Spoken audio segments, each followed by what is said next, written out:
think we've created a fear in society about the negative parts of what makes us human. And I would argue that it's really important, actually, that when we do feel negative about whatever it might be, that we lean into it more than we are. Don't fear it, lean into it, because actually they give us really good signs. The idea of feeling guilty. Now, if you feel guilty for something, that should be a sign for us to say, that's something I don't want to do again. I've done something that has created this feeling inside me. That's not a behaviour that I want to repeat or an action I want to repeat. Good evening, Nick. How you doing? I see you sporting some new headgear there. Mate, I've got some cans. I'm getting used to them. I'm not quite sure how they look, but this is all part of my new podcast setup. We've got lights, we've got cans, we've got better microphones. I'm super excited to have a chat with you today. And yeah, it feels a bit weird having your voice like directly in my ear this time, but hopefully for the listeners, the audio will sound slightly better as a result. So yeah, I'm in good form. How are you doing, buddy? I'm good. I'm in a different setup. You've got all the books in the background and the headphones and the microphone there. I'm sitting in my sister's place so I can nab the Wi-Fi from her here in Brighton because my hotspot won't quite cut the mustard at the moment. So I'm still in Brighton. I had a nice, productive weekend of getting a few jobs done in the house, which is good. And then had about 10, 15 minutes to wander to the beach this afternoon around 4 o'clock, or headed down on the bike. So it's only about 4 minutes on the bike. And then did a 20-minute walk along the beach. And it was just before sunset, some nice clouds there.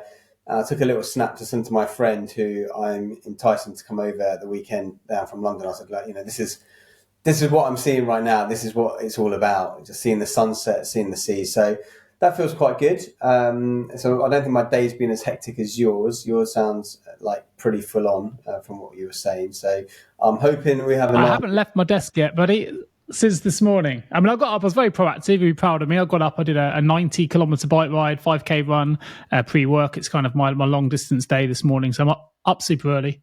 Did you say 90? 90, 2.5 hours. This morning? Yeah. What? This morning. That's my Monday routine now. On your machine or out and about? No, on my machine. Yeah. Whilst watching Warriors in the Air on Apple. And the Great Beer Run. I managed to get a movie in as well. I got a movie in, the Great Beer Run. It was, yeah. It was, I think, Zac Efron. Yeah, speaking of Zac Efron movies, I watched his latest one at the weekend called The Iron Claw. Have you come across that one before? It's just coming out this week.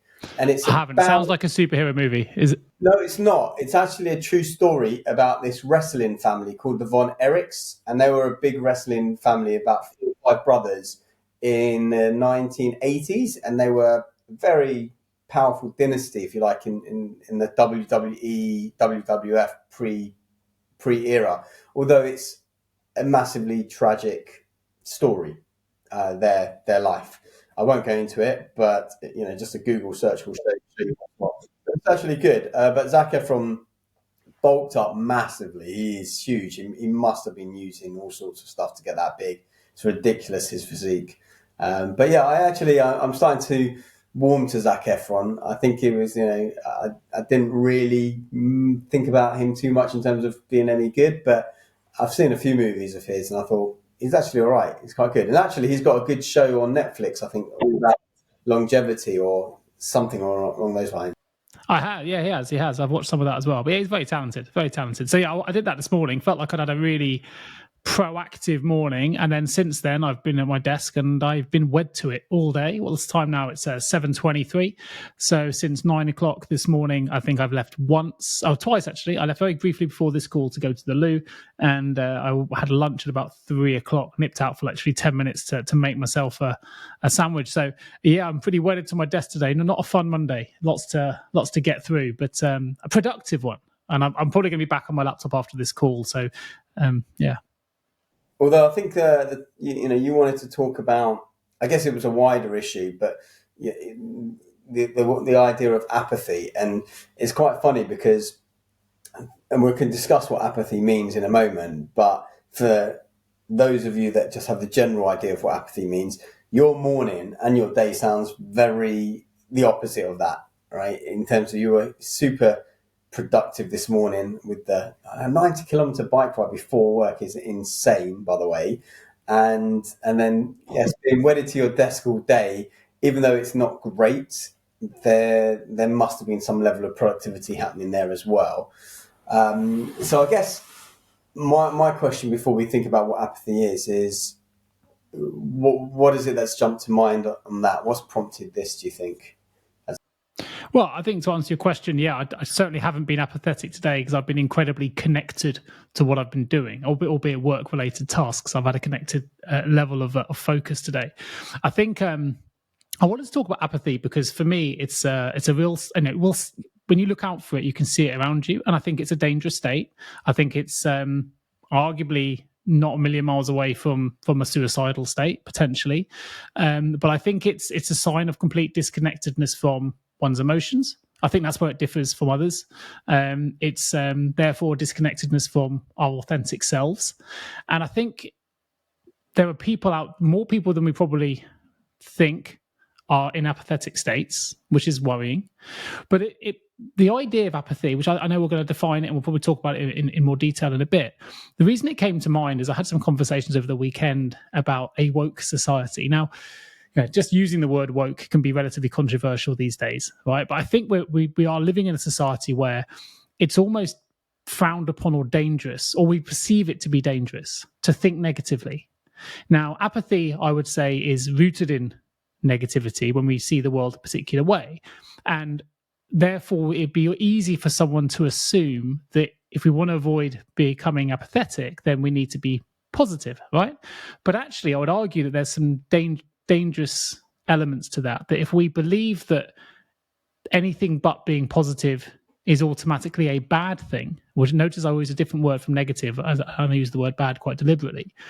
I think it's quite dangerous because we'd end up, using social media, which you've talked about before, to look at everyone else's lives and feeling like if we don't feel that way, what's the point? If we don't feel that way, then my life must be, it's not good enough. My life needs to change. That we need to be positive all the time, positive about politics, positive about the way we view other people, positive about the work that we do, connected to everything that we do all of the time, and positive about every moment of the day we spend with a friend or a family member. And I think that puts a lot of pressure on us individually to be this thing. And there's a big movement in positive psychology, which I'm a huge fan of, by the way. And I'm a massive fan of positive. I've got books all across my bookshelf on positive psychology. But I wouldn't want to limit myself to being only open to positive psychology in a coaching context. And I think that we've created a fear in society about the negative parts of what makes us human. And I would argue that it's really important, actually, that when we do feel negative about whatever it might be, that we lean into it more than we are. Don't fear it, lean into it, because actually they give us really good signs. One of those might be, for example, and we mentioned off air a little while ago, the idea of feeling guilty. Now, if you feel guilty for something, that should be a sign for us to say, that's something I don't want to do again. I've done something that has created this feeling inside me, and you always talk about leaning into the feelings we have and using our feelings inside as triggers or signs. If we feel guilty, that should be a really good sign that that's not a behavior that I want to repeat or an action I want to repeat. That in itself is a positive thing. Where it becomes dangerous, of course, is if we hold on to that guilt. And I think we hold on to those things a lot more if we don't lean into them and accept them for what it is. We push it aside, we bury it into our subconscious because we believe we have to be our positive version of ourselves 110% of the time. And I think as a result of that, we're actually burying loads of these negative emotions into our subconscious, and it makes us unsure of who our authentic selves really are. We lose our sense of self. Does that make sense? Yeah, I mean, there was a lot to unpack then. I guess my first question, which might be, well, no, that's all right. And it might be that my first question throws this all into disarray anyway. But maybe my challenging self will say, why are you labeling apathy as a negative emotion? I think that maybe, and this might come to our definition of apathy anyway, I feel Sure. like apathy is a neutral emotion, if we can call it an emotion or a state. And the reason I say that is I do find that there is, I mean, I work with lots of young people, as you know, and I do find that there is, I wouldn't call it apathy as such, but I would definitely find that, like a typical teenager, whenever I was asked about anything, I'd be like, oh, all right, or this, that, and that. There'd be very monosyllabic answers and not really giving much away. And I presume that adults thought that I was quite apathetic towards things, right? You didn't really care about things one way or the other. I think that's the difference where I guess I'm seeing apathy is not necessarily a negative emotion, because I think negative emotions have a level of charge to them, a level of energy to them, I would as do agree. positive emotions. So negative and positive emotions have energy to them. I feel that apathy is that grey zone. It's that black and white movie. Where you just maybe, I mean, it's kind of teetering towards the idea of ambivalence. Apathy is a little bit stronger than ambivalence, because ambivalent, you're not really bothered one way or the other about the outcome of something, whereas apathy, I guess, you have a general lackluster approach to whatever life in general could be. Maybe we have a different. I think we probably do differ in our versions. Maybe, I mean, it's okay, right? Let's have a conversation. Let's have a conversation. I mean, for me, I think apathy is a reflection of when we've lost all hope. So I would define it as the suppression of all emotions, where you don't just suppress, resist, or even hate. As you say, negative gives you a charge to it. So if you're negative about something, or you feel like something is bad, that can create a charge that allows us to want to take an action. So hate is a positive emotion in the sense that it's not a positive emotion in all senses, but it can be in the sense that it can give us the charge required to take an action on something. And that may be a negative action, but there's still some charge involved, right? So I used the wrong phrase there to say it's positive, because it's not. But the idea being that there's still something in it. I think with apathy, though, we kind of suppress all our emotions. Like we don't want to do anything. It doesn't matter if someone labels us bad, good, indifferent. We just don't care. We don't hear it. We're in that position of we've just given up on resisting any emotion. Feeling happy, feeling hopeful, feeling excited doesn't really matter. It's just all suppressed. It's disowned. We resist it.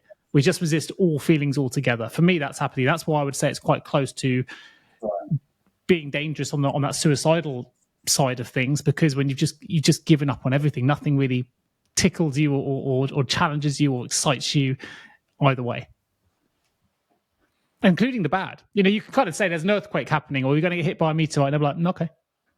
Yeah, I don't know that it's a suppression. I think that's because the idea or the word suppression to me means an active resistance to. So by suppressing an emotion, you feel that emotion and you'll try and squash it down, right?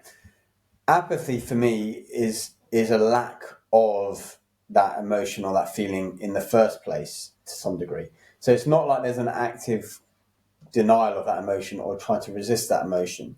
And also it's more like I can feel apathetic and this might be where we differ, what's the distinction between apathy, laziness, procrastination, and so on. I guess the difference maybe for, say, procrastination and apathy might be with procrastination, there is the outcome that you know that you want, and you know that if you got it, you would feel good about it, but you're stopping yourself from doing the work because of X, Y, Z reason. Whereas apathy, I guess you don't see hope in the future, is how I'm understanding you define it, or you don't see something along like that. Yeah. Because to kind of tally it into sort of suicidal thoughts is quite a strong. I feel like there's a lot of people out there who feel apathetic to things. It could be life in general. It could be certain activities. It could be work.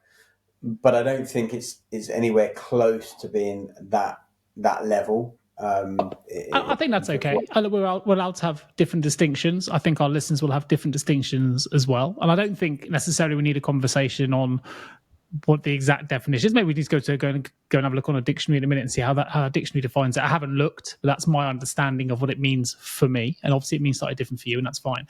But I think that what I wanted to raise is a conversation, and I may have labelled it with apathy, but I think it's the idea that we suppress, whether you link it with apathy or not, Harry, the idea that we suppress those negative emotions because there's a social view that or belief in ourselves that we have to be positive all the time. So what I would say is, particularly in children, and I've talked about this on one of our early shows, where I used to say something to my kids growing up, which actually I never had any idea had any impact on them until many years later. And the thing that I said I'm not proud of was, only boring people get bored, right? harmless, I thought, saying at the time. I was trying to, get them to just do something on board, Daddy, whatever age it was. And it would usually promote some kind of action on their part because they don't want to be seen as being boring. And I realized when you unpick that, it's not a nice thing to be saying. And I was using that very flippantly, not really thinking about the power behind those words. It was many years later that one of my children came out and were really almost panicked that they were bored. They were scared to tell me they were bored because they had associated that with being a really bad thing, a really bad emotion. And I think often when we're growing up as kids, parents will often say certain things and don't do that because that is bad. Don't, do that action, that is bad. You need to do the housework or else it's a bad thing. So we're kind of conditioned that lots of things are bad. So in a result of that as well, then we try and, overcome that by always trying to do things that are good. And sometimes those things we're trying to do as good, actually, if we unpick it in a coaching context, will often be we do things because we actually seek our parental approval all the time, even in adult life. Many, many adults are out there in very executive, senior level positions, still taking career paths and journeys. They've been all about seeking their parental approval. They're always trying to show them that they're doing the right things because they were conditioned much younger that if they did the wrong things, that was seen as bad. But I think if we build that out into a bigger context here, I think the idea of social media as well, and we've talked about that in separate shows, I think there's a whole movement, a woke movement or a positive psychology, whatever it is, whatever we want to term it, where people now are scared to lean into their negative emotions. And I'm just keen to find out from your perspective what you think the impact of that is, or whether you're even seeing the same thing. Yeah, I think I'm seeing something different. I think that I don't necessarily see the overstatement of leaning into positive emotions. I feel that, if anything, our views are very clouded by our immediate circle and the circumstances we're in. So if we're reading lots of positive psychology books and we're doing our coaching courses and we're doing all this, we might see all that around us and think, well, we're being told to be positive all the time. Whereas if I overhear my mum watching an episode of EastEnders or putting the news on, I don't feel like there's a positive message coming through there. I feel like there's a lot of negativity coming through there. I also would make the distinction between, I think with the concept of being woke, or whatever that's supposed to mean, is very distinctly different from an idea of feeling positive all the time or seeing the good in things all the time. In fact, for me, wokeism is quite the opposite. It's having an intolerance to other people who you feel view the world in a different way that you believe to be intolerant. This is the irony of it, of course. And I don't really want to get into wokeism because actually it's a bit of a can of worms. But in terms of positive and neither do I. Yeah, in terms of positive and negative, one thing I would say is, and I like to bring it back to my physics roots, is we live in a relativistic universe, right? We live in a relativistic universe. What that means is everything is something relative to something else. Therefore, you cannot have a positive emotion without a negative emotion because it's on a scale of one to the other. Just like there can't be a good emotion or a bad emotion, it's just an emotion that is there to teach you something or serve you something. Or someone defines that as being a bad emotion, like boredom to be a bad emotion. Boredom's not a bad emotion, right? Boredom could be a good emotion because it leads to creativity, it leads to changing our way of thinking, it leads to new inventions. So trying new things. Trying new things. Nothing is good nor bad, but thinking makes it so, as Shakespeare said. And as we say, like, nothing has any meaning except for the meaning you give it. So I think that's probably what I would say is that, and I do feel like, yes, you're right to some degree in that there is a more of a stance or a push towards positivity in some areas.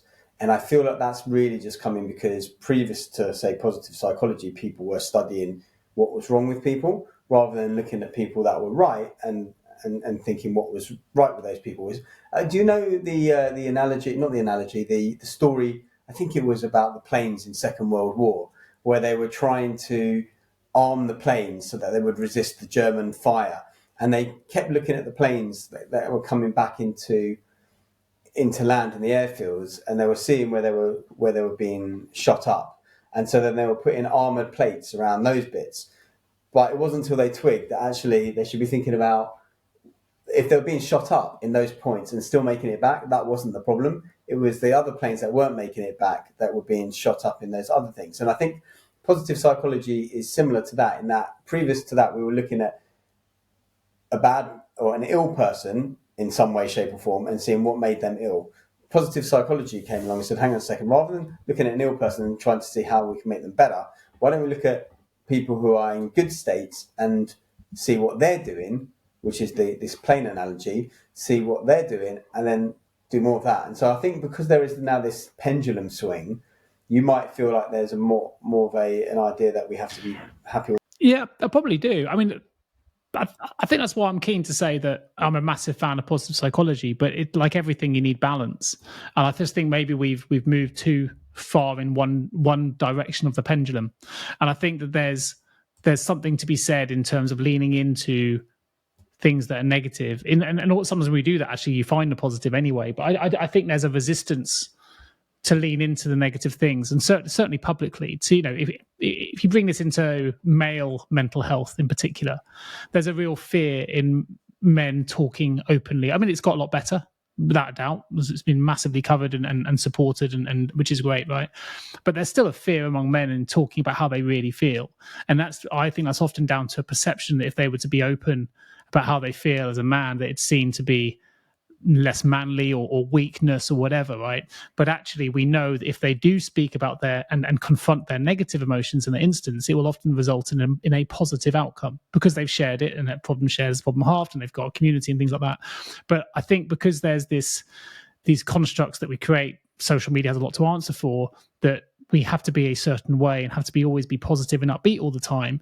I mean, I think of people like Robin Williams, on the outside was always this individual who just radiated fun and positivity and all these things, yet behind the scenes there were all these traumas and things going on in his life, and obviously he did end up taking his own life, which is terribly sad, and something that I don't think many of us would have predicted. And of course we didn't know him personally, and I'm sure people close to him may have been able to understand more.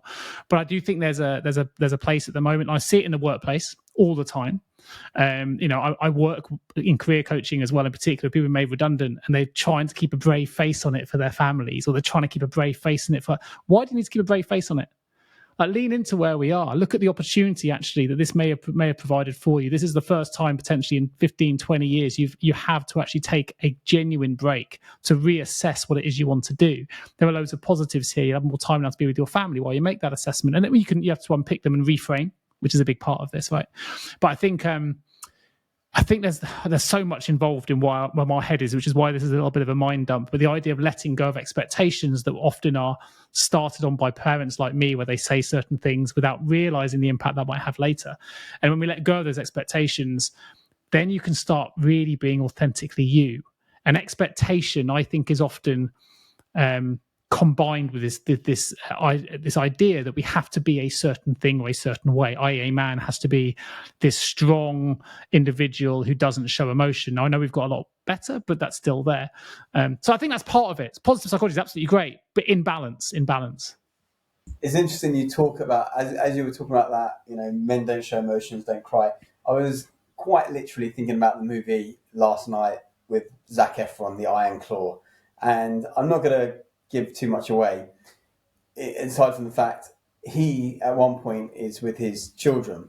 He's got two young boys in this particular scene who are probably about 7 or 8 years old, and he's crying for a very valid reason. But he says to his boys, he goes like, I'm sorry boys, I'm sorry for this. And they were like, what? Sorry for what? Oh, I'm crying. Men don't cry. And then the boy said to him, it's okay to cry, right? Right? You're meant to cry, or something. They said something along those lines. And it was interesting because earlier in the movie, his dad was quite like an atypical guy from growing up in the 50s and 60s. He was a tough guy, wasn't showing emotions, didn't let them show emotions, didn't really want them to talk about things to the parents. They just said, like, sort it out amongst yourselves with the brothers. And it felt like in this particular scene, Zac Efron was being given permission by his children to show emotions that he had previously wanted to show that weren't able to show. And it's partly a sign of the times, because I do remember what was this? What was it? Whether it was Friends, it might have been Friends. We might have talked about this before, where it suddenly became okay to hug another man. I think it was on Yeah. Friends. You saw men hugging, but also I think it happened a bit earlier, maybe in Miami Vice, might have been the show in the 80s. But it was something that was not seen much of. So there's definitely been this cultural trend to change that somewhat and show more male emotions. I think there is definitely an influx. I was just talking to a friend of mine the other day, actually, a couple of retreats that have cropped up on my radar. One in Hertfordshire, actually, a men's retreat. He's also looking at one in Portugal, I think. But there's this idea and there's this need for men to be able to connect with other men in a way that allows them to be vulnerable, but also that vulnerability and being in a safe environment gives them strength, because you get strength from other men as well, and showing each of you your vulnerability, which isn't a weakness, it's actually a strength. And I think a lot of the time, I remember once in my yoga teacher training, I think it was, maybe it was another time, but we were talking about vulnerability, and we were talking about how actually when you attack in martial arts, you're actually very vulnerable, because when you're in defense mode, you might have your hands in a particular position to protect your body. As you go into an advanced mode, you open up quite a lot more of your body. So you actually, or you could be pulled, or all sorts of things. So actually, you can't have a lot of time progress in this analogy or metaphor without that vulnerability being there as well. And so when you come together in these men's groups, and women do it in women's groups, well, showing that vulnerability is not weakness. Actually, it's a sign of going for strength. But it's still a challenging thing. It's still a challenging thing for a lot of people, because of that fear of being judged and being less than, and whatever else might be coming. Yeah, I think that's, you probably hit the nail on the head with that fear of judgment. Right. So I guess what I'd like today's show to do, if it does anything at all, is to remind people that actually, if we were able to let go of that resistance to that emotion or that judgment, then, and you actually just sit there and sink into our emotions, let them take over, whatever those emotions are. They might be positive, they may not be, but sink into them, lean into them.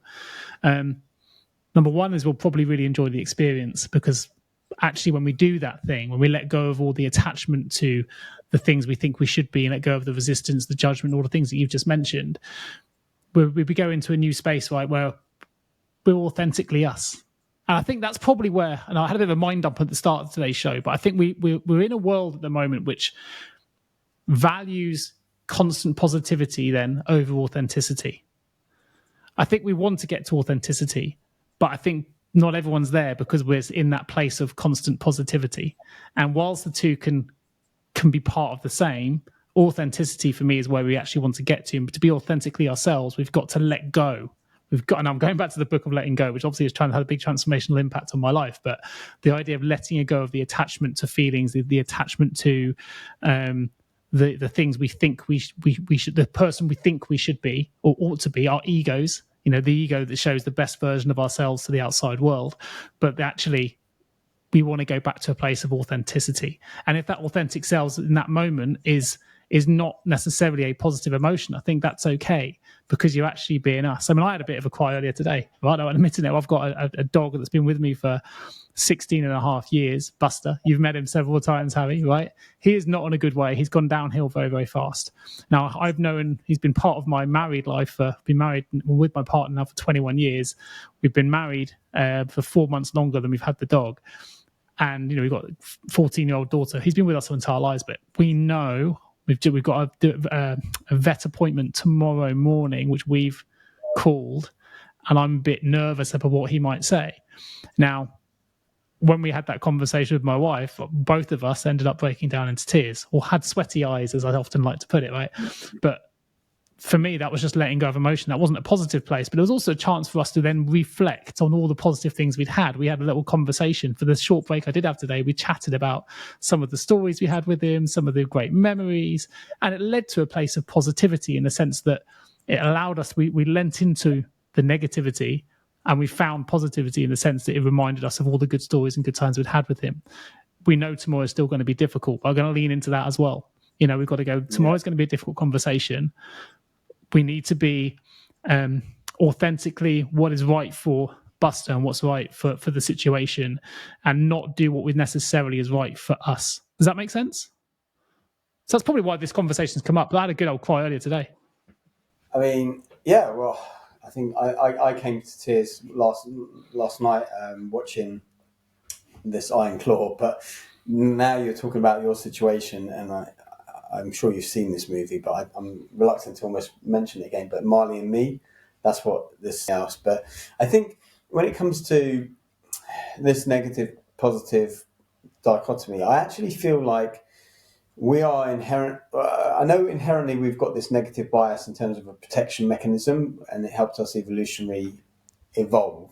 But when I think about a lot of the things I learn from nature, but I also learn from babies. Babies inherently are positive. Yes, they cry, but only for certain things, right? When they're tired, they're hungry, sometimes when they've done a poop, or they're uncomfortable in some way, or they're being neglected. But other than that, they're generally happy, right? When I think about my niece, who I haven't actually been able to see today, she must have gone to bed already, but she is just super happy most of the time, right? And probably 90% of the time, and then 10% when she needs something. And I feel like we, through society, have had the opposite, because you talk about society telling us to be positive. Now, I'm wondering whether that's actually more swayed by this social media landscape where you're seeing not necessarily positive, but you're seeing highlights. So I think that might be the distinction, is that we've been told to live our lives like a highlight or like a trailer, and the trailer shows the best bit of the movies a lot of time. A lot of time in the movie there's downtime. The trailer's got the best bits in. And when we watch a social media feed, you're watching the highlights of someone's movie. And I'm wondering whether that is where I think it's more than just that. I'm interjecting, because I think it's more than that. I think if you have a quick look on Instagram or any social media feed, I know you're not really on those channels, and neither am I really, but when you do, it feels like every second post, or maybe it's because I've got it set up for the adverts that come to me based on the work that I do. I feel like every second thing is based on positive mindset, positive mindset, positive mindset, positive mindset. It's like boom, boom, boom, boom on repeat. now I'm getting things about garage doors and roofs because of things I'm in relation with. So there is definitely, I mean, look, obviously, if your social media feed, you're following people like Tony Robbins and Zig Ziglar and looking up these books and everything else, then the algorithm's going to show you that. Now, I actually think that I think it's a great thing, right? Positivity, and I do think that we are so trained in that negative through news feeds and watching the news and TV shows like EastEnders, where we feel there's so much more negativity than there is positive. I actually argue that there's way more positivity in the world. Now, of course, I have a bit of a bias there, but that bias was swayed through things like doing that gratitude practice since 2011. And actually today, I see it's the 19th of February as we record this. And today, I need to put this in my gratitude list later for my family, is the 50th anniversary to the day that we started our family gratitude list. And I can honestly say that I feel like feeling gratitude every single day for things, whether you're having a good or a bad time, it's like a muscle, and it has trained me, and it's trained my mum, I think, to cope with things of recent events way better than otherwise we would have done. Now, that's not to say that we're not leaning into that negative.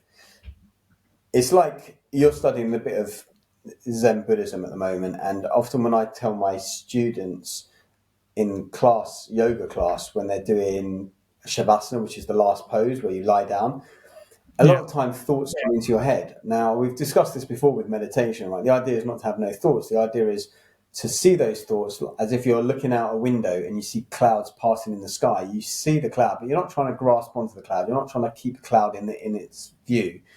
And it's the same with these emotions. It's see and recognize these emotions as they come up, but not to be attached to those emotions, and know that you are beyond those emotions, right? We've talked about this before, the I am happy, I am sad, I am apathetic.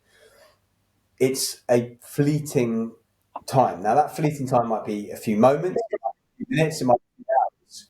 I don't think the things you've said I disagree with at all. I think we probably see this in slightly the same way. I mean, letting go is letting go of attachment to all emotions, right? And if you take it from the Buddhist Zen example, it's letting go of everything, right? So there is no attachment. That's a big part of their core system. But I think also just leaning into what you've mentioned there, there's a difference between burying and not acknowledging an emotion at all to acknowledging and letting one go. So acknowledging a moment when you feel sad rather than I can't feel sad, that is bad. It's the labeling of the emotions we need to come away from, labeling certain things as bad that we need to get away from. I would also say that in your example there about your gratitude diaries, I totally agree. So we now have, you'll be pleased to hear, we have a daily ritual of gratitude, which we do as a family every evening, right? It's been really good. And science tells us that after a month of doing these exercises, you actually change your mindset to become more positive. You start to look at the world more positively, which is great, right? As I said, I'm not saying positivity is bad in any stretch way or anything like that. But I think when you talk about gratitude and positivity are not the same thing. I think what gratitude does is it allows you to be thankful and live in a world, live in appreciation of things. And appreciation doesn't necessarily mean that everything still has to be positive. For me, then they're not necessarily one and the same. And I think that I couldn't agree more that daily gratitude's incredibly powerful tool for in improving the way we see the world and improving positivity for sure. And I think there's lots of people that do gratitude journals and struggle with them because they think they've got to write lists and they just eventually they run out of ideas. But there's writing a list and being grateful for something, and then there's a living in gratitude is different to being grateful for something, if that makes sense. And I think what I find interesting here, I don't know if I'm articulating myself very well, it's because I'm thinking here about how I want to articulate it. But going back to what you're very passionate about, the idea of vitality, right, and living in maximizing our lives so we can be superhuman. A lot of this comes in grounding ourselves in nature and appreciating the world around us, as you say, taking a different journey and actually identifying things in a mindful way to say, you know what, I've never noticed that before. Isn't that beautiful? Or noticing the sunset or noticing the waves or the beach or the things like that. The things that we can take for granted. And I think that doesn't have to have a positive or a negative emotion attached. It's not about that. It's just about, as you say, identifying how you feel in the moment, acknowledging it, which is the bit I think we're not doing enough of.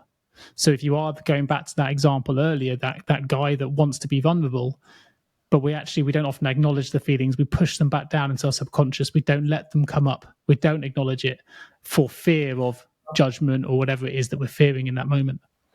I actually think that the non-acknowledgement of emotions is a cultural and societal problem, in that what happens and what I feel happened is that when you are constantly distracted, you do not have the opportunity to sit with those emotions. And I've given this example before. I'm sure I used to wake up with a radio alarm clock and put the TV on before I go to work or go to school, and you're constantly distracted. And this is the case for a lot of people still today, right? Even worse.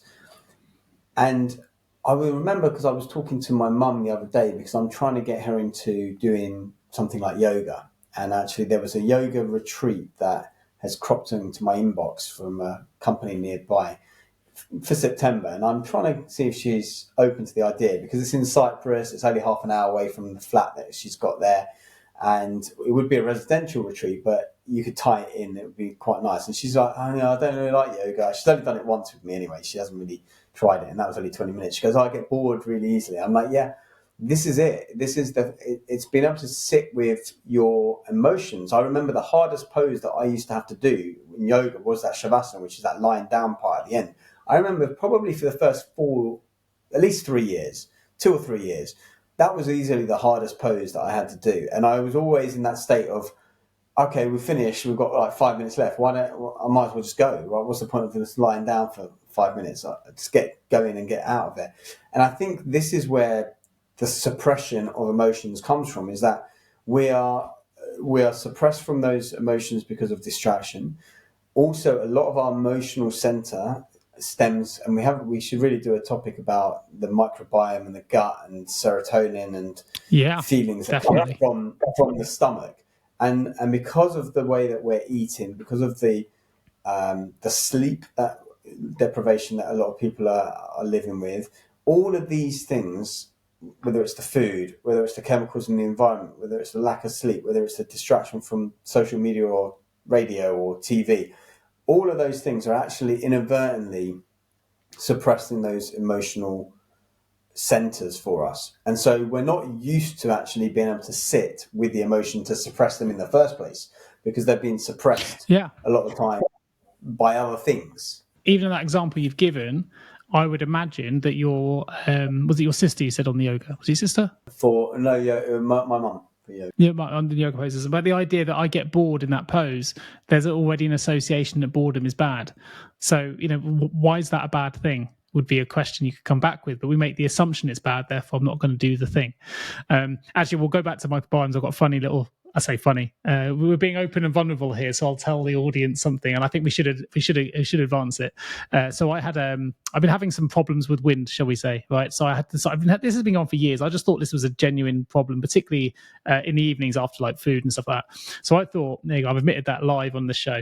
So I thought I'd have some intolerance tests done, which I've had done, and two things came out, and interestingly, they're not too dissimilar to yours, and I've going to try and completely cut them out of my diet for 3 months, then I'll retest.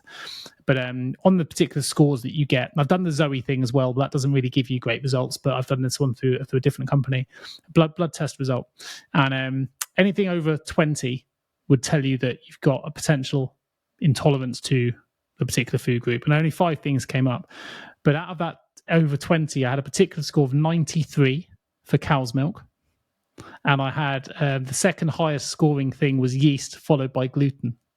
So I've cut it out of my diet, and I have noticed miraculous changes in a very short period of time in terms of vibrancy, energy, problems disappearing. So yeah, we should talk about it, because I've got a full microbiome report that I can comment on when we go through it as well. And you know what? I think my wife's thankful for it, let's be honest, and my family probably. Discussion with my mum the other day, and maybe my niece, because I was saying often flatulence, right, is actually a sign that something is not sitting well with you. It's not for me anyway, it's not a normal way of being to have flatulence, right? And that started probably when I changed my diet, is that I just noticed I didn't fart as much. And if I did fart, they were generally okay. Yesterday, for example, I had this weird mushroom concoction, which I knew I didn't really was going to sit well. And I noticed it. Like, I'm noticing it in my stool, the smell of my stool the next day, because normally it doesn't smell, honestly, right? It's a phrase, right? Your shit doesn't stink. Yeah. But actually, a lot of the time it doesn't. And when it does, it's because I've had a certain product. And so I could have probably told you that without the blood test, because probably most people are intolerant to the big ones are things like dairy and gluten, and there's a few other things. Sure. So I was surprised to see it, but I had a consultation, a 1 hour consultation with a gut microbiome expert, and she went into detail about the actual bacteria that's in my gut and what isn't. I did an assessment on all the different healthy bacteria that I've got and the ones that I'm missing. And she said you've got leakage. So when you have those foods, it leaks out of your intestines. Essentially, you haven't got the right things to do it, and that's what's causing all the flatulence, because it's you've got full leakage. So you need 3 months off, and then you can re-engage. So leaky gut. So we should have a conversation about it. But before we do, I know you've got a point to make. I want to go back to something before I forget it, because you talked about the yoga and the piece that went there, and I thought it was really interesting. And because it linked to, you were talking about the distraction piece, just to frame reference it. Otherwise I'll forget it, and I know you've got a thing you want to raise. 2 things. One is I saw a really, really good documentary and about coaching and the way we see the world and being positive mindset and all those things, funnily enough. But one point in there, he was talking about having a digital detox. And he said this individual, I can't remember his name, which is terrible because it was just kind of on a fly video. It wasn't something I planned to watch. But it wasn't my observations, just to make that bit clear. But what he said is he wants to do a documentary on just recording people in restaurants after couples, when one of the partner goes to the loo, and recording the time it takes for the other partner to get out their phone and be distracted. He said it's so rare when you look out for this. So anyone who's listening to this, if you're going out for dinner with a partner, right, either look at yourself and be aware, which is what coaching is all about, raising awareness of how quickly you reach for your own phone, or how uncomfortable you are if you don't. And also keep an eye on the world around you and see how quickly they reach for their phones. The second there's an opportunity for ourselves to be distracted by our mobile devices, it's almost instantaneous that we get them out when someone leaves the room, when it's the kind of that polite moment to do so. We're so keen to see what notifications have come in, and yet we know that all those things can wait. I mean, years and years ago, people would travel, send letters that by pigeon or whatever it might be. It would take days to get there. We could deal with it, but now in the current world that we live in, it's like it has to be instant, or we need that distraction. And what I think is, in echoing what you said and what I fully agree with, we need to get clear what we actually want from life, and we need to learn to switch off that autopilot mode of distraction. And it links to one of my favorite quotes, which I've mentioned many times on the show before, which is, those who look outward dream, and those who look inward awaken. And actually, if we put those phones aside, sit with ourselves, potentially in boredom, that's okay, and see what comes up, see what we think about, see what emotions come out, see what thoughts, as you say, it could spark creativity. You could spot something in a distance you'd never spotted before. And this individual did go and test it. So he goes to a bar, he doesn't take his phone, and his friends were all on their phones. He got there, they were kind of all on their phones at the same time. So he decided, well, they're all engaged in their phones, not in conversation. So he said, I haven't got my phone with me, so I'm going to go to the bar. And he had a chat with the barman in this story. And the barman was very, very depressed and just needed someone to speak to. And they had a really good conversation. And he said that if I'd had my phone with me, I can tell you now, I would have been the same as everyone else. I never would have had that conversation, which has led to various opportunities and things since. Now, it's a really good example, but I just think, echoing what you'd said there, distraction is a massive problem. And I'll give you an example of how people working have lost sales now, because I was in a store yesterday. I was going into one of these furniture stores, and it wasn't generally busy, but I saw 3 people who were working there, and they were all sat on one of these sofas. So it was like a sofa office bedding store. All 3 of them now were on their phones. Now, I don't know if they were on their phones looking up stock or anything else, because that was my first thought. I thought, oh, maybe they're looking up stock. But then there weren't any customers hovered near them to ask them. And I thought, I wonder if they're just on their phone because the store's quite empty and they're quite bored. And because of that, even though I didn't have a particular agenda of anything that I was looking for or wanted to buy, but I was expecting someone to come up to me at some point and say, hi, can I help you? Or do you need help with something? I actually walked out again. I walked out again really quickly, because I was like, and I had this thought. I just thought, we are in this society now where families do not know any other way than being on their phones. Like, my mum was babysitting my niece the other day, and she's 5 years old, totally addicted to the phone. Right, they're put in front of screens from such a young age. And the more and more I go, I know I've said this so many times, I'm becoming a Luddite, because I just see the issue. And I remember traveling, and you were talking about letters taking ages. I remember I wrote a postcard. So when I was traveling, this was back in 1999 to 2001, I traveled for 2 years after university. We didn't have phones. I mean, I went 5 months between speaking to my parents on the phone at one point. I wrote a postcard to a friend. It turned up actually 2 years later. It turned up after I'd already got back home. It was from Vietnam. I think I sent this postcard. And I remember going out, and I'd have my Lonely Planet. I'd have a book. I'd have like a Lonely Planet and a reading book. I'd usually always have 2 books on me. But you would engage a lot more in conversations. You'd do these 24-hour bus journeys with nothing but a Walkman and a book. That is a world where most people under the age of about 25, I guess, or 20, have no idea about. Have no idea. Even like... They'd be fearful of it. They'd be fearful of it, Harry. They'd be scared of it. You're fearful of being with your own thoughts. I've talked about in the past before my Vipassana meditation, which is this 10-day silent meditation retreat where you meditate for about 12 hours a day. You get up at 4 a.m. You don't speak to anyone. You don't look at anyone. You don't acknowledge anyone for 10 days. You don't even open the door for someone if you see someone walking behind you, because you're supposed to be in your own space. That is intense, because your thoughts are quite...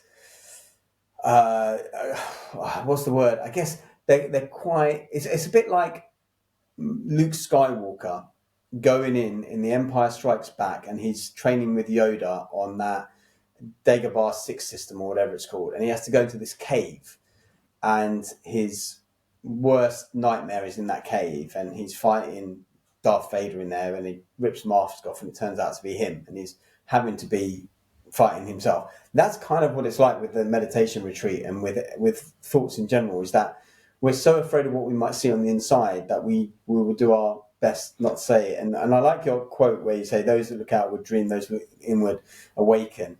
And going back to wokeism, I'd just like to say it's about being awake, not woke.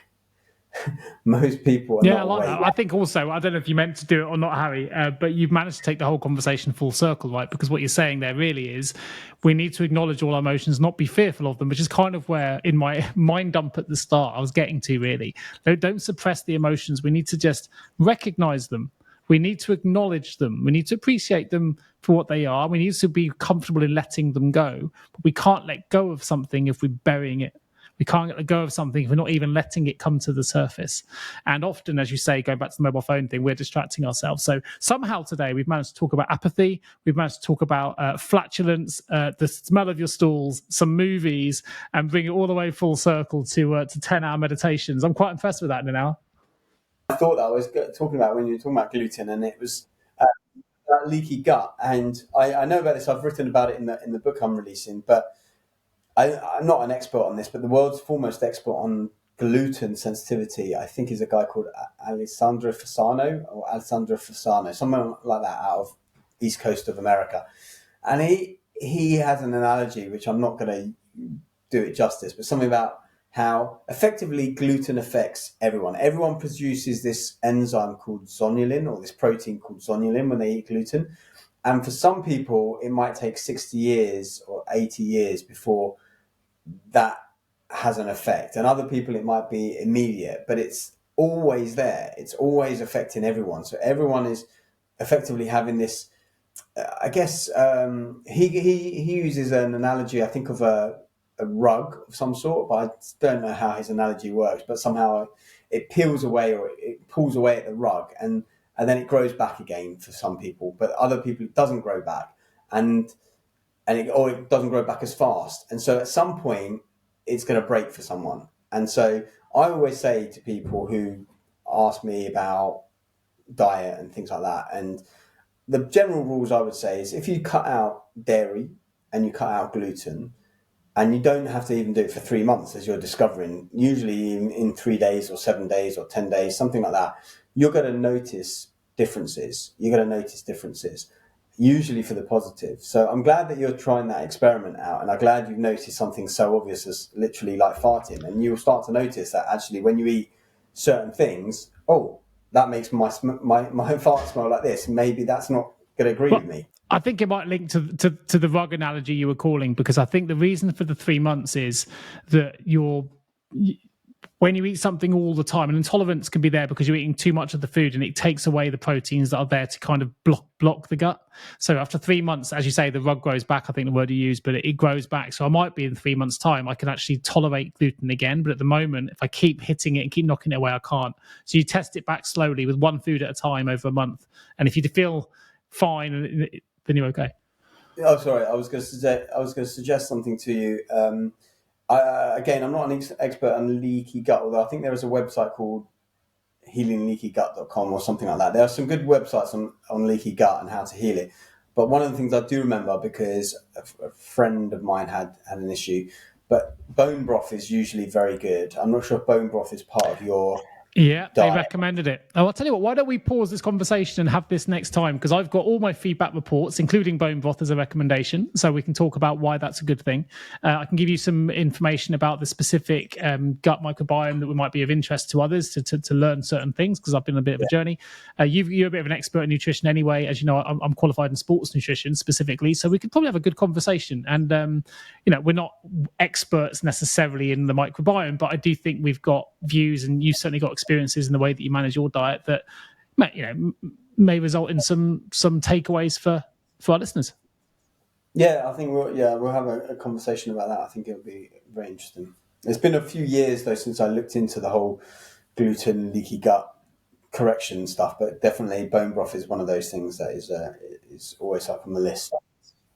Yeah. Yeah. Cool. Well, I think we've nattered on for long enough. It's been a bit of a mind dump, but a good conversation. Yeah, exactly. And you've got, I know, a big evening ahead of you. I also need to get to bed early. I need to be up by 5 tomorrow. I've got work in London, and I'm coming from Brighton, so I think it's going to take me 2 hours to get to where I need to get to. So I have to be there at 8. So I have to set off by 6. So that I'm not looking forward to such an early start, but yeah, it's all I've good. given myself another 3 hours of work here, so it'll be a 9 till probably midnight day, but quite deliberate. I'm trying to get some specific projects out the way so that if I get it all done in one day, I'm a bit of all or nothing. Then it gives me my time back with my kids and family for the rest of the week rather than drip feed it. So I've asked for permission. I've got the permission. I'm going to be at my desk getting through the work. I have an hour with them now to have dinner and then back to my computer. So one of those days of not much excitement, but productivity, as you say. Connected to the work today. Well, it has to happen, right? Because we need peaks and troughs in our lives, right? Times of extreme stress and then relaxation. That's how we work. Yeah, that's how we work. All right, excellent, nice one, buddy. So I look forward to our conversation, and good luck with the rest of your work. And thank you, listeners, for sticking with us on this call that went all over the place, but always came back full circle at the end. And do check out, if you haven't, but we should mention as well, we have a YouTube channel, so do follow us at mindfulpaths /NDHY, and we're also on Twitter at mindfulpaths. We're on Instagram at mindful_paths_podcast. So wherever you prefer, following and getting the content, please do follow us, subscribe, do what you can. And of course, if you are currently listening to this in audio, just remind everybody, we record these in video. So if you want to see us in video form, actually connecting and looking at each other on screen, then that's where you can catch us on our YouTube channel, where we are also creating some shorts of the best bits of each show. So if you haven't got time to listen to the whole thing and just want to get kind of the key learnings, the key outputs, the things that we talk about, then check out our shorts, which I'm going to try and probably create a TikTok channel for as well, but all in good time. So whichever way you'd like to digest your content, please do follow us. It'd be amazing if all of you could write us a review or at least share the show with just one person to build our listeners. That'd be amazing as well. But for me, thank you, Harry. Bye-bye.